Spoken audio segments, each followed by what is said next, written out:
Olá pessoal! Oi pessoal! Olá pessoal! Olá pessoal! Olá pessoal! Olá pessoal! Eu sou a Cláudia Lemes. Eu sou a Paula Feb. E nós somos a Serial Chicks.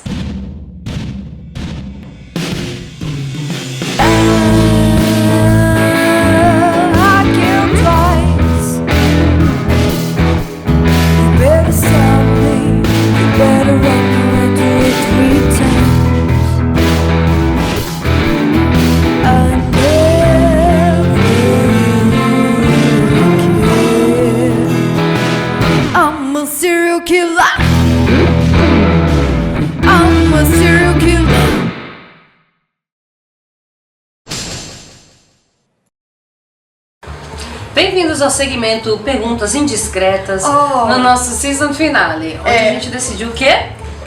Bom, a Cláudia veio com essa ideia de fazer umas perguntas. Tá registrado no... Tá registrado, não tem eu. como dizer que não foi.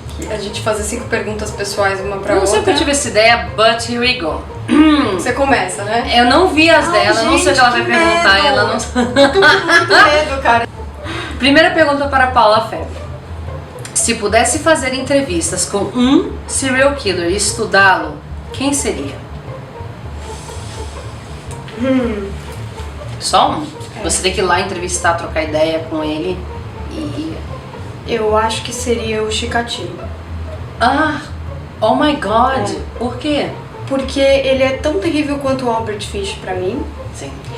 E ao mesmo tempo que as pessoas, né, disseram, não sabiam se ele estava atuando no julgamento ou não. E foi incrível pra mim o jeito que ele mudou de fisionomia de quando ele foi pego pra quando ele foi a julgamento.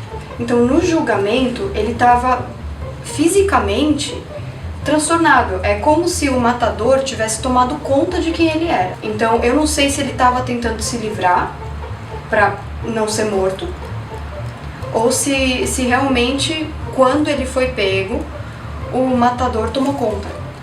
Então, E você queria ver isso de perto? eu queria. Sou eu agora. De tudo que você já escreveu, o que você fica mais tensa em reler? Eu acho que eu vejo Kate, com certeza. Eu já escrevi muita coisa pesada. Tem do livro novo, do terceiro romance que eu escrevi, tem umas coisas muito puxadas. Quando eu fui reler, eu falei, meu Deus do céu. Uma cena em especial que é relacionada à pedofilia, que eu fiquei bem arrasada. Quando eu li, eu lembro de ler pro Leandro, meu marido, ele ficou pálido, assim.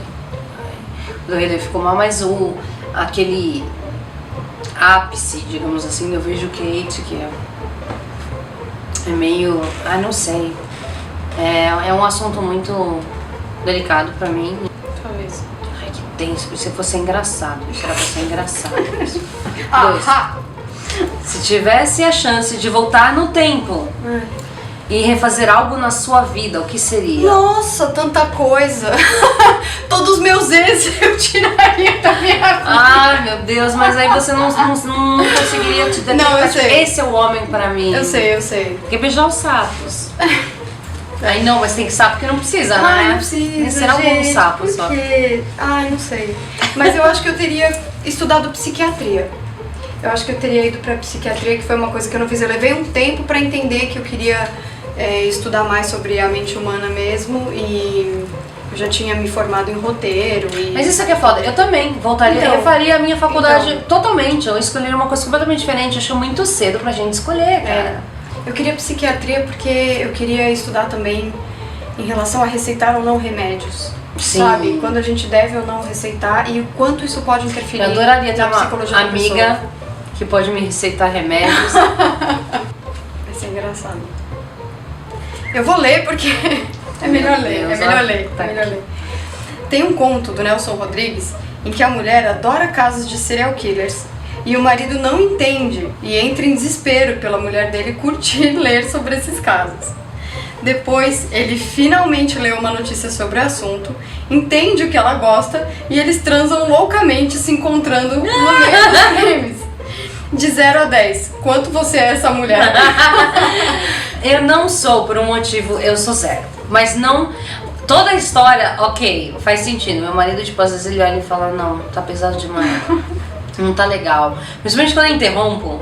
Não, É isso que eu ia falar, tinha um outro, de 0 a 10, quando seu marido entende você escrever ou falar sobre isso? Não, eu acho que hoje ele entende um pouco mais, porque ele entende que é a minha forma de fazer terapia e pra ele é bom, porque aí não pesa no orçamento da casa eu realmente pagar uma terapia. Eu tô falando isso perto dela, essa aqui. Mas assim, eu acho que hoje ele entende um pouco melhor, mas eu tenho vezes que ele não tá na vibe, né? É, claro. Que eu tô muito na vibe, tipo, cara, o cara foi lá, ele mordeu, ele falou, não, eu vou tomar uma cerveja. Tá. Mas ela não, porque assim, não existe, eu não consigo relacionar, sentir tesão Não. com quando você tá. É uma coisa muito de homem. Um homem poderia pensar, mas aquilo brocha uma mulher, aquilo. Porque o mecanismo de libido da mulher é completamente diferente. Ela tem que se sentir segura, ela tem que, sabe? Então eu acho que quando você lê, pesa tanto pra você esse tipo de crime que você fica. Não, você fica mal. Mal. E quando você tá mal, você não fala, eu tô mal, mas tô cheio de tesão. E só na cabeça de um homem isso existe. Só no Nelson Rodrigues. Exatamente. Na vida real, tipo, mulheres não funcionam assim. O que você quer que digam no seu funeral? Olha, ela tá acordando. Isso. Não, piada velha besta. Putz, eu colocava, eu pensei em colocar um epitáfio assim, a pior coisa sobre a morte é não poder escrever sobre ela depois. Uau, que resposta formidável. Eu acho que eu queria que falassem, lembrassem disso. Assim. Eu vou falar no funeral dela. Sim, lembra? Não, cigana, só que eu vou viver, tipo, fucking pra sempre, que é a última coisa que eu quero morrer logo, porque eu tô cansada. E eu tô exausta, eu quero morrer com 65 anos, acabou! Não, fiz Quero morrer logo, que eu tô cansada. Tô cansada, eu quero dormir. E Se você morrer antes, fudeu, né? por que você não vai falar Não, comigo? eu posso. Não, eu posso falar, mas você disse que ia falar essa frase. Ah, não, it's free, tipo, fala o que você quiser. Tá bom. Vai lá, mas fala bem de mim. Tá. Vai ter muita gente pra falar mal já ainda. It's enough. A gente faz um documentário sobre. Ai, boa! Faz um documentário sobre serial chicks. The Golden Day. Essa eu realmente queria saber. Você já falou isso pra mim, mas eu não lembro. Quando você vai deixar seus filhos lerem seus livros? Ai, não sei. Não sei. Eu acho que o vai Cauê... Vou. O Cauê tem uma puta cabeça legal. Ele é muito... Nossa, ele é impressionante. Você fala sobre... Pega qualquer assunto com ele e senta e fala... Mas é verdade, não sei. Ele é muito cabeça legal. Eu acho que ele com uns 15, 16 anos eu libero pra ler. Mas com uma conversa antes, lógico. Olha, cara, que tá lá... Não é super ego, é uma outra porra da mamãe. É a última coisa que é super ego. Exatamente. Enfim, é uma parte minha oculta. Não é quem eu realmente sou. Não sei. Não sei o que eu vou falar, mas eu vou conversar com ele. Eu vou falar, acha que você tá pronto? Aí se ele tiver. Ou não, ou com 18, 19, whatever. As outras crianças eu vou ter que ver muito a psicologia deles. Como eles são, como eles... Porque não dá pra saber amor. Sim.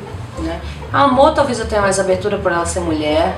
Eu acho que é mais fácil. Eu acho que ela também 16, 17.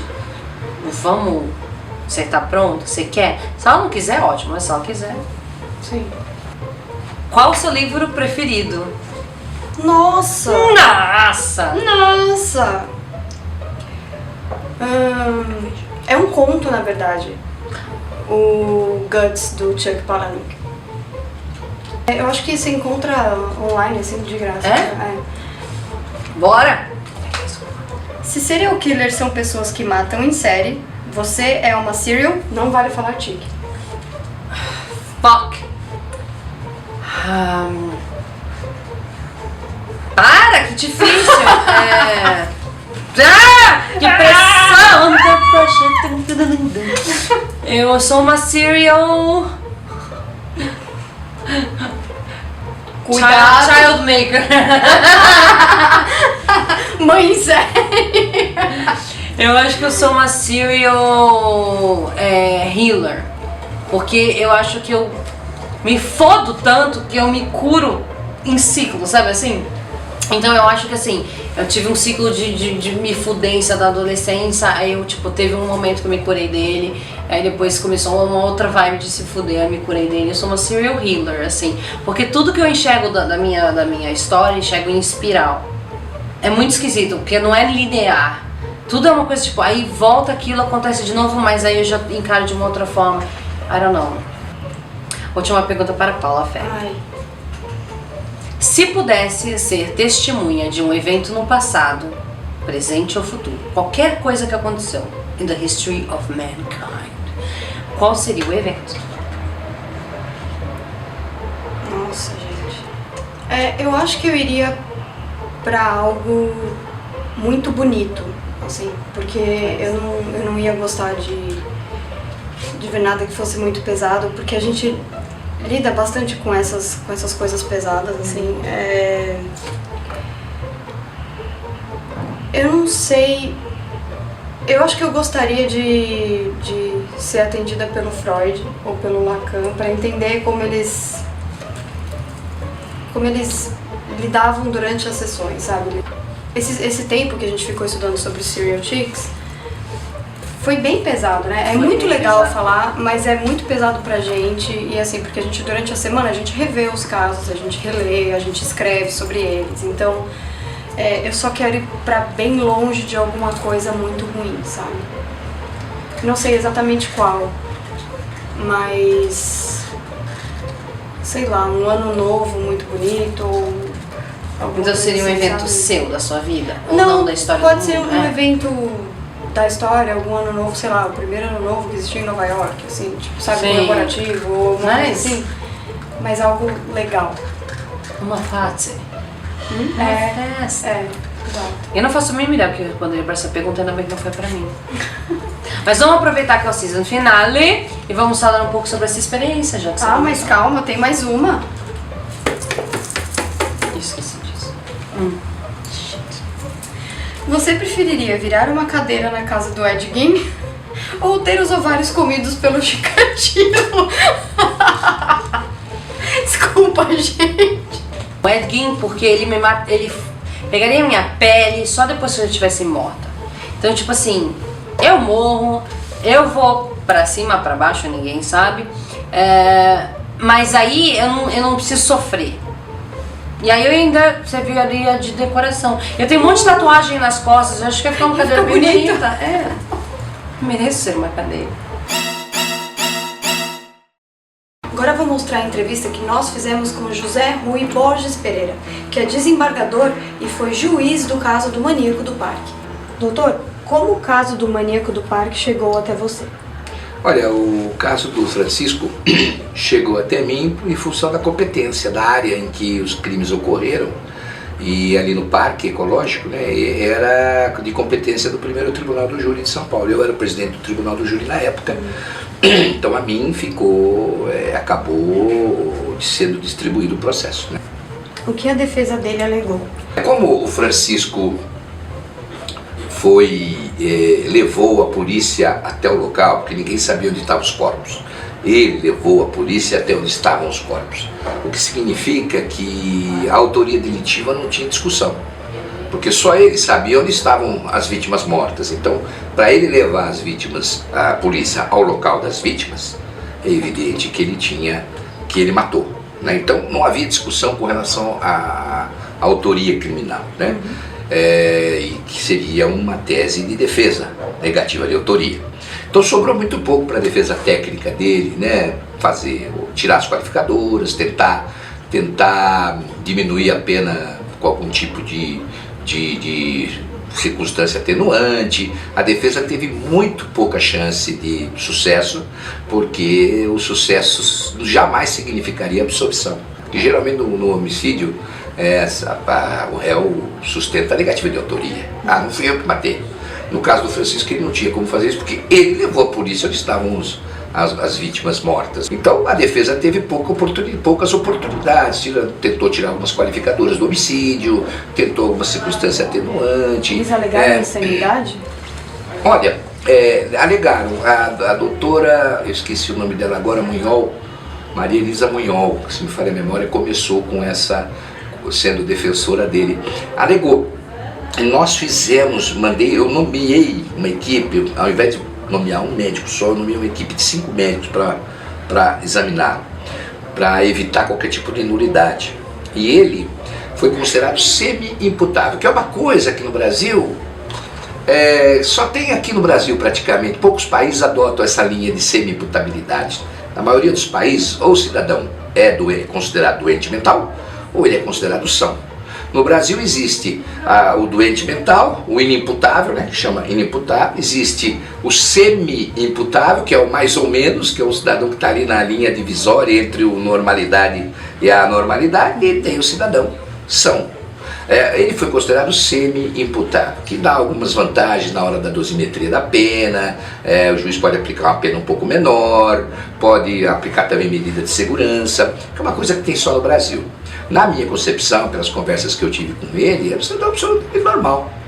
Ele tinha uma diferença assim, de avaliação de algumas situações do cotidiano, mas que para mim não transformam um cidadão num doente mental. Os peritos me disseram, olha, por exemplo, nós seres humanos considerados normais, se a gente manda uma flor para uma moça querendo namorar aquela moça e a moça diz não, a maioria desiste do objetivo, não quis nada comigo, tchau, vai com Deus. O Francisco não, ele era um pouco mais incisivo, ele avançava o sinal. A moça falava não, mas ele continuava perturbando a moça até que ela dissesse sim. Na cabeça dele, uma hora ela ia dizer sim. Quais as reações dele durante o julgamento? Eu acredito que ele tenha sido realmente... Não tenho demonstrado... Absolutamente normal, ele fez o interrogatório normal, ele se portou com tranquilidade durante o julgamento. Ele me contou que recebia cartas, muitas cartas de mulheres, muitas cartas, algumas criticando, outras declarando amor para ele. Isso me chamou a atenção, que a gente não sabe até onde vai o ser humano, né? Nada que pudesse que eu ficasse com medo, que mandasse algemar ou pôr ele longe porque ele pode praticar alguma coisa. Absolutamente normal, absolutamente normal. Qual a maior dificuldade em julgar um caso de assassinatos em série no Brasil?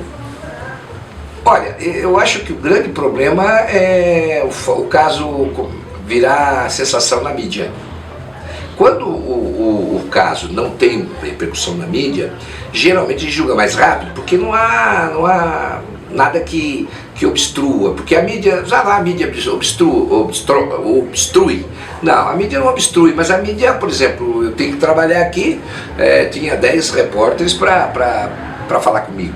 Eu tenho que fazer um outro júri, eu não conseguia fazer o júri direito, porque no intervalo vinha um cidadão de uma TV, veio até gente da BBC de Londres na época.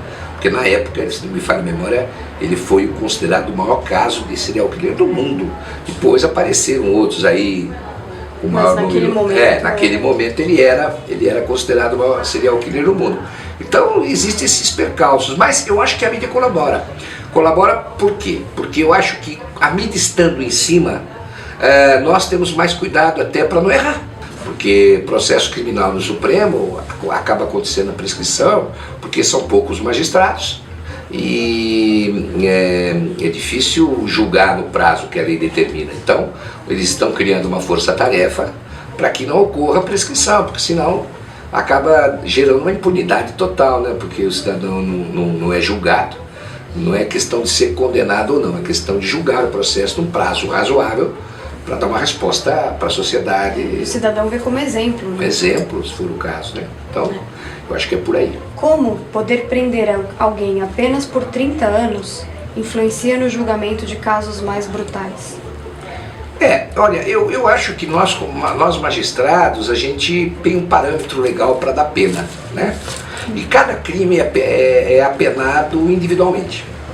Então, para o juiz, não tem nada a ver o fato dele ficar só 30 na cadeia. Então, por exemplo, eu me lembro quando eu julguei o maníaco, o Francisco, eu me lembro que ele já estava condenado por outros estupros nas varas comuns, porque não era crime de homicídio, ele já estava condenado a mais de 200 anos. Inclusive ele disse para mim no interrogatório que era tudo mentira esse processo, que ele estava sendo julgado por estupros, porque ele falou para mim, doutor Rui, nenhuma mulher saiu viva da mata comigo. E essas mulheres aí apareceram depois que eu fui preso para dizer que foram estupradas por mim, mas eu posso garantir para o senhor, nenhuma mulher saiu viva da mata. Ou seja, as mulheres que entraram com ele dentro da mata morreram. E ele dizia para mim que era tudo, que esses crimes de estupro, que as vítimas estavam vivas, eram todos mentirosos. Não era verdade que ele era o autor do crime. Então, por exemplo, suponhamos que o Francisco tivesse sido condenado em 5 homicídios e eu resolvesse dar a pena máxima para ele. Então seria 3, 6, 9, 12, 150 anos. Eu dou 150 anos. Aí o que vai acontecer? Nas execuções, no cumprimento da pena, é que o juiz é que ele não vai poder ficar mais de 30 anos. Mas a pena dada para ele é a massa, é aquela pena que o juiz dá. Então o juiz que aplica a pena, ele não tem nada a ver com o cumprimento da pena, porque é o juiz de execuções que vai cumprir. Então o juiz de execução vai pegar, por exemplo, eu me lembro de um réu que nós julgamos no júri, tinha 620 anos de pena. Então não vai ficar 600 nunca, não vai ficar, né? Mas ele ficaria 30. Agora, quando o cidadão é muito perigoso, na hora da liberação, depois de 30 anos, se toma um certo cuidado, os promotores tentam segurar um pouco mais, porque sabe que na rua a probabilidade daquele cidadão, depois de 30 anos, é fazer bobagem. Eu lembro do caso da Luz Vermelha, que ele foi liberado e logo então, praticou um outro crime. O Chico Picadinho está para ser liberado agora. Para ser liberado, então. E ele, inclusive, já era para ter sido liberado, o juiz não deixou. Vai segurando. O tribunal, o judiciário e o Ministério Público tentam segurar o máximo possível. E até julho ele está solto de novo. Quando se percebe que o cidadão tem problema, a gente tenta segurar. Mas a lei, às vezes, não dá mais alternativa. Então, você é obrigado a soltar, né? Isso não é um problema? É um problema. É um problema porque esse cidadão fica 30 anos preso. Ele fica totalmente desajustado ao meio social. Quer dizer, ele vai voltar como? Eu não sei onde eu vi essa pesquisa quando eu estudava direito. Eu me lembro que tinha uma pesquisa que dizia que o ser humano, se ficar preso há mais de 7 anos, ele já deixa de ser normal. Ele já sai da cadeia com alguma normalidade psíquica. É o seu campo, né? Quem sabe um dia para estudar isso. Que o máximo que o ser humano aguenta ficar preso sem mexer na cabeça dele é 7 anos. Agora imagina 30. Por exemplo, eu me lembro se esse Chico Picadinho, que eu julguei uns processos dele, porque eu já estou na magistratura há 34 anos, eu estou no júri há quase 30, fiquei no júri. Não, fiquei 20 e poucos anos no júri, agora estou no tribunal há 10 anos. Mas eu me lembro que eu julguei um que marcava, ele fazia marcas no corpo, no braço, quantas pessoas ele tinha matado. Ele fazia isso. Então agora você acha que um cidadão desse vai sair da cadeia para fazer o quê? A beleza do tribunal do júri está exatamente em você ser julgado pelos seus pares e pelas pessoas que estão no mundo vivendo hoje. Você não tem como isolar uma pessoa como uma irmã franciscana, fechada no convento durante alguns meses, para ela não ouvir os comentários sobre o crime, a repercussão que a mídia dá sobre o crime. E a beleza do tribunal do júri está exatamente nisso. Por quê? Porque o tribunal do júri, segundo a lei, ele reflete aquilo que está acontecendo no momento. Eu sempre dizia nos meus livros que o tribunal ele é um espelho refletor dos acontecimentos sociais. Se dependesse apenas do senhor, qual mudança haveria na lei para esse tipo de caso de assassinos em série? Em série? Olha, eu acho que a nossa legislação, a legislação brasileira, por mais que muita gente ache errada, eu acho que nós temos no Brasil uma das melhores legislações do mundo na área penal. O que estraga o nosso direito penal é a lei de execuções penais. Porque o nosso Código Penal tem penas boas. Eu acho penas justas para os crimes correspondentes. O que acontece é o seguinte, por exemplo, aqui no Brasil, se você pega 7 anos por um homicídio simples, você fica em regime semiaberto, você não vai para a cadeia. Por causa da lei de execuções penais. Porque permite que você dê um benefício para o cidadão condenado a 7 anos de cadeia. Quando em outros países você pegar 7 anos, você vai ficar quase os 7 anos, você vai ter no máximo uma liberdade condicional depois de metade da pena cumprida. Aqui não, aqui você só vai para a cadeia a partir de 8 anos de cadeia. E assim mesmo você cumpre 1/6, dependendo do crime, 1/6 ou 2/5 da pena, você, dependendo se o crime for hediondo, é diferente. Mas em geral, você cumpre 1/6 da pena, você está em liberdade. Então, você não viu aquele caso da moça que matou os pais, a Richthofen. Suzane Richthofen. Ela matou os pais e já está em liberdade praticamente, já está com condição de sair a qualquer momento. Então, ficou quantos anos presa? Nem 10 anos. Quer dizer, um duplo homicídio saiu praticamente grátis, com pouca punição. Então, e isso tudo em função da lei de execuções penais. Na minha concepção, o que teria que ser modificado com urgência é a lei de execuções penais. Ouvi dizer que o Francisco foi considerado são, pois quando uma vítima disse que era HIV positiva, ele a deixou ir.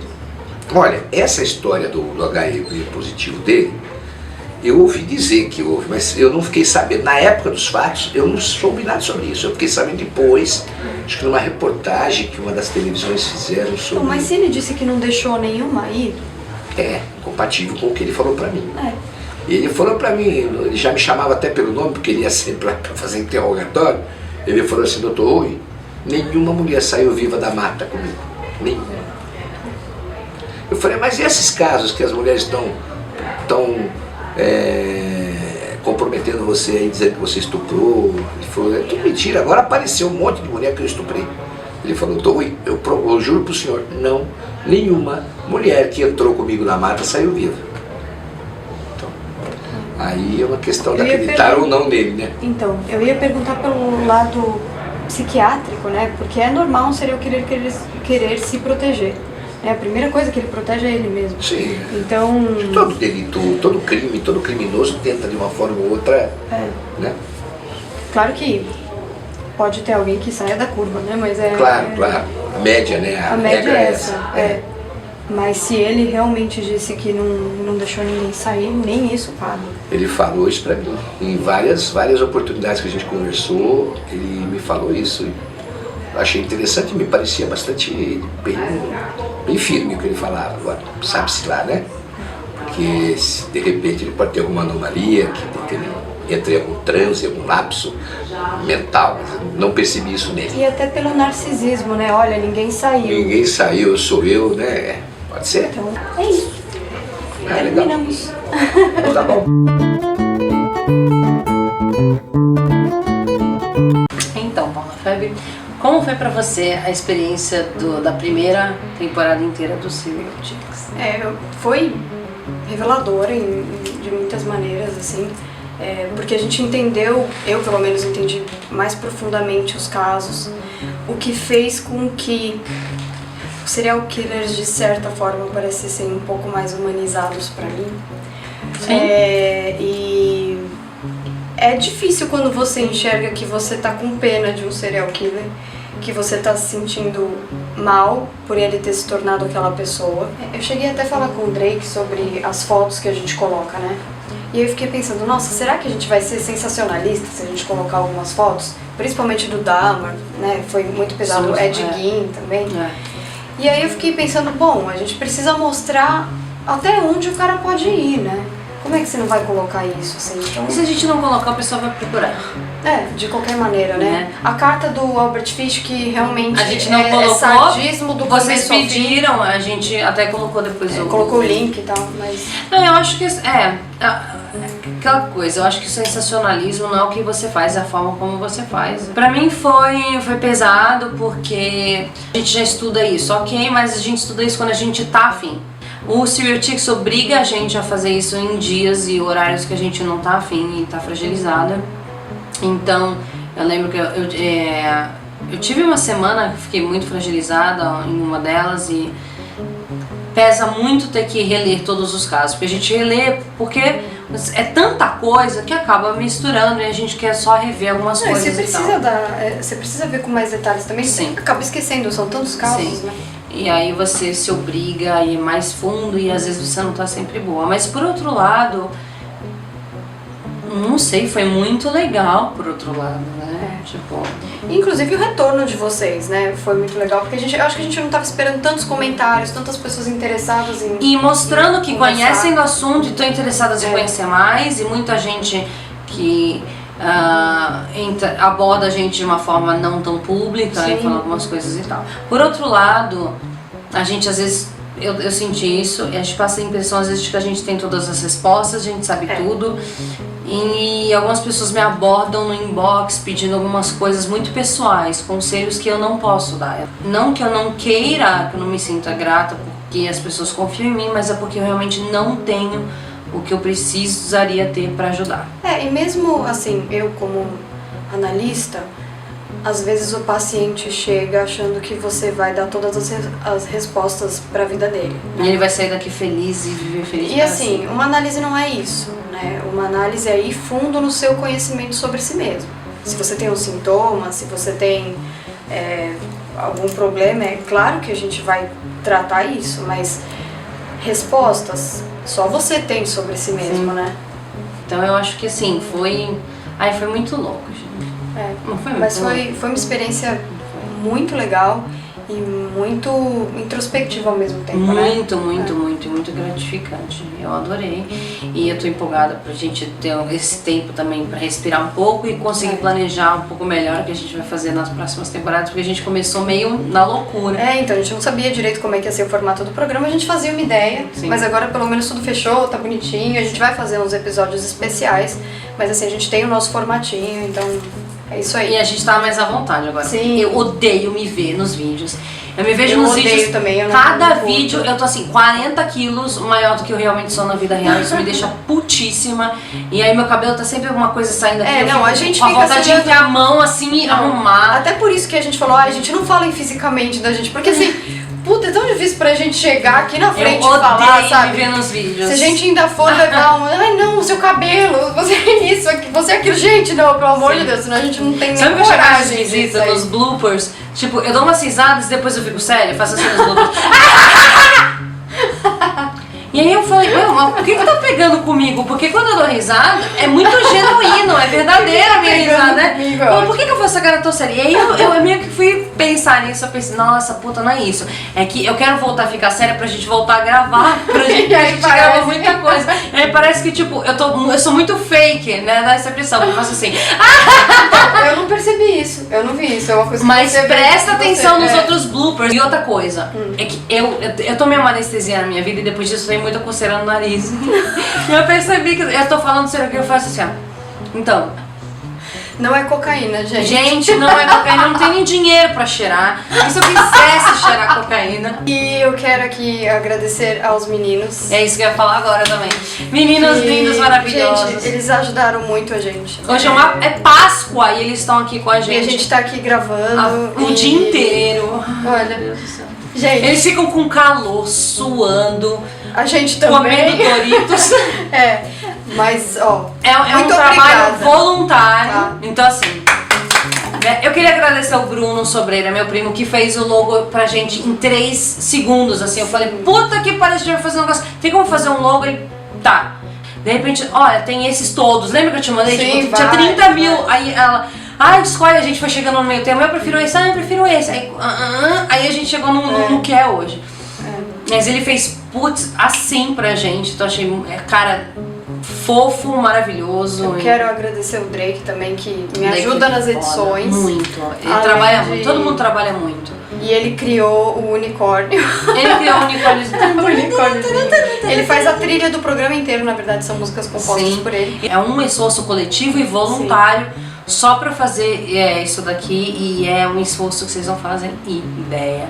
E a gente faz por amor mesmo, né? A gente faz porque a gente quer passar informação e a gente quer passar uma informação boa e concreta sobre... E humana, né? Porque a gente vê. Os documentários são muito frios e são sensacionalistas. A gente queria passar isso de uma forma mais pessoal. Exatamente. Então, assim, e a gente vê normalmente psiquiatras comentando, né? Psicólogos comentando, mas a psicanálise também que é um tipo de terapia que pode não ser tão comentada e tão vista, então ter esse viés pro serial Sim. killers é Sim, interessante. muito, muito importante. Então agradecemos a vocês também. Muito obrigada. E a gente volta na próxima temporada.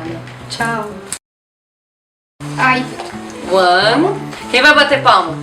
Já tá gravando. todo mundo!